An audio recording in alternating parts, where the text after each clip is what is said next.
कोणाचं उठत नाही, कोणाचं उठतंय, अशी एक गलिच्छ पद्धतीने, अतिशय गलिच्छ भाषेमध्ये, द्विअर्थी भाषेमध्ये उसना अवसान आणण्याचा त्यांनी जो काय प्रयत्न केले मेळावा होता, मराठी माणसांच्या एकजुटीचा जो काही आव आणला होता, उद्धव ठाकरे यांचा एकमेव उद्देश येणारी मुंबई महानगरपालिकेची निवडणूक, तिची तिजोरी, त्यांची एक खासदार हिंदीमध्ये मराठीच्या प्रश्नांना उत्तर देत होती. त्यांना तुम्ही आज खासदार आहेत, मराठीचे 4 शब्द बोलता येत नाहीत, मराठीत बोलू शकले नाहीत. बाळासाहेब ठाकरे नाही बोलू शकत हा शब्द, बालासाहेब ल बोलावं लागतोय. उद्धव ठाकरे आणि आदित्य ठाकरे यांनी प्रथम आपल्या खासदाराला मराठी शिकवावं. उद्धव ठाकरे उसनं अवसान आणण्याचा प्रयत्न करत होते, अश्लील भाषा वापरत होते, चुकीच्या पद्धतीने बोलत होते. राजकारणात नव्या समीकरणाचं काळ सुरू झाल्याचं चित्र सध्या महाराष्ट्रात पाहायला मिळत आहे. नुकत्याच पार पडलेल्या एका जाहीर मेळाव्यात राज ठाकरे आणि उद्धव ठाकरे एकाच मंचावर एकत्र आले. या 2 चिरपरिचित भावांनी पुन्हा एकत्रितपणे व्यासपीठ सामायिक केल्याने एकीकडे शिवसेना प्रेमींमध्ये उत्सुकता वाढली, तर दुसरीकडे विरोधकांकडून कळवट प्रतिक्रिया उमटू लागल्या आहेत. शिंदे गटाचे खासदार नरेश म्हस्के यांनी उद्धव ठाकरे यांच्यावर थेट शब्दात टीका करत राजकीय वातावरण आणखीनच तापवले आहे. शिंदे गट आणि ठाकरे गट यांच्यातील संघर्ष आता खुल्या व्यासपीठांवर उघडपणे झळकू लागला आहे. यामुळे येत्या निवडणुकीत शिवसेना नावावर दोन्ही गटांमध्ये होणारी लढत अजूनच रंगतदार होण्याची चिन्ह आहेत. माध्यमांशी बोलताना नरेश म्हस्के म्हणाले, बघा, राजसाहेब ठाकरे यांच्यावर किंवा यांच्या विरोधात बोलायचा विषय काय येतो? राजसाहेबांनी जो मेळावा होता, मराठी भाषेची तळमळ आणि मराठी विचार जे त्यांनी जाहीर केलं होतं, ना कुठल्या पक्षाचा मेळावा ना कुठल्या झेंड्याचा मेळावा, त्या पद्धतीमध्ये त्यांनी भाषण केलं. त्यामुळे मराठीची तळमळ त्यांची दिसून आली. त्यामुळे त्यांच्या विरोधात बोलायचा आमचा विषयच येत नाही. परंतु त्या मेळाव्यात उद्धव ठाकरे यांनी मराठी भाषा, हिंदी सक्ती हा विषय सोडून राजकारण करायला गेले.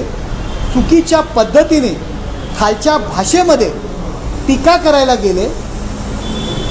मग देवेंद्रजी असतील, एकनाथ शिंदेसाहेब असतील, त्यांच्यावरती नको त्या भाषेत त्यांनी टीका केली, मराठीचा मुद्दा बाजूला ठेवला.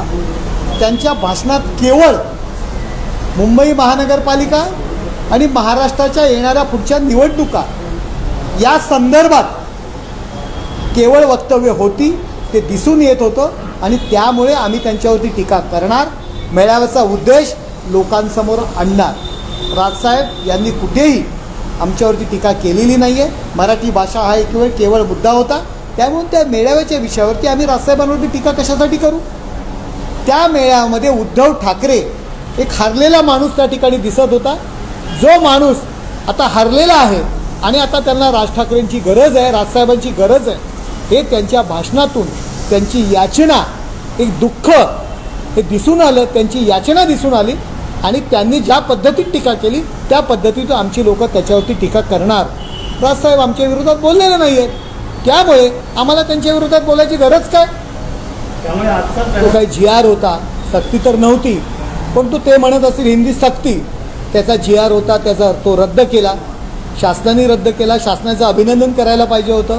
ते सोडून कोणाचं उठत नाही, कोणाचं उठतंय, अशी एक गलिच्छ पद्धतीने, अतिशय गलिच्छ भाषेमध्ये, द्विअर्थी भाषेमध्ये उसना अवसान आणण्याचा त्यांनी जो काय प्रयत्न केलेला आहे, त्यात मराठीचा मुद्दा कुठे होता? मराठी भाषेविषयीची प्रेम कुठे होतं? उद्धव ठाकरे यांनी जे काही भाषण केलं, जे अश्लील भाषण करण्याचा प्रयत्न केला, मराठी माणसाच्या जीवावर, मराठी माणसाचा मुद्दा घेऊन येणारी मुंबई महानगरपालिका, तिची तिजोरी आणि येणारी महाराष्ट्राच्यामध्ये असणाऱ्या स्थानिक स्वराज्याच्या संस्था, त्याकरता मराठी माणसांना भडकवणं, या महाराष्ट्र राज्यामध्ये भांडणं लावून देणं मराठीच्या भाषेवरती, हे उद्धव ठाकरे यांना नवीन नाही आहे. आत्तापर्यंतच्या येणाऱ्या सर्व निवडणुकांमध्ये हाच मुद्दा त्यांनी वापरला. महाराष्ट्रापासून मुंबई तोडणार, मराठीवर अन्याय, हाच मुद्दा घेऊन निवडणुका लढले. आणि त्यामुळे त्यांचा जो उद्देश होता, त्या मेळाव्याचा उद्धव ठाकरे यांचा जो उद्देश होता तो लोकांसमोर आम्ही आणणार.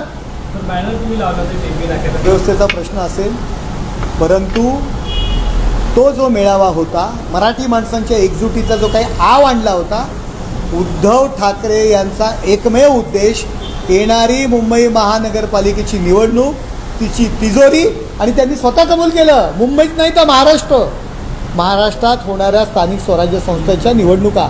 वन वे ट्रॅफिक होतं, ते वन वे रस्ता होता. केवळ निवडणुकांमध्ये मुंबईच्या मराठी माणसांना भडकवणं, महाराष्ट्रातील मराठी माणसांना भडकवणं आणि त्यांचा मतांसाठी उपयोग करून घेणं, हा एकमेव उद्देश उद्धव ठाकरे यांचा होता. त्या भाषणामध्ये मराठी भाषा, मराठी भाषेचं संवर्धन, त्यांची एक खासदार हिंदीमध्ये मराठीच्या प्रश्नांना उत्तर देत होती. त्यांना तुम्ही आज खासदार आहेत, मराठीचे 4 शब्द बोलता येत नाहीत, तुम्ही मराठीचे शब्द तुम्ही त्यांना शिकवले नाहीत. तुमची एक खासदार, UBTचे खासदार मराठीमध्ये 2 ओळी जर बोलू शकत नसतील तर त्यांना काय अधिकार आहे मराठी भाषेवर बोलण्याचा? उद्धव ठाकरे यांना अधिकार आहे का मराठी भाषेवर बोलण्याचा? त्यांची खासदार प्रियांका चतुर्वेदी 2 शब्द सुद्धा मराठीत बोलू शकले नाहीत. बाळासाहेब ठाकरे नाही बोलू शकत, हा शब्द बालासाहेब ल बोलावा लागतोय. उद्धव ठाकरे आणि आदित्य ठाकरे यांनी प्रथम आपल्या खासदाराला मराठी शिकवावं आणि नंतर मराठी भाषेचा पुळका घेऊन बोलावं. येणाऱ्या काळात हे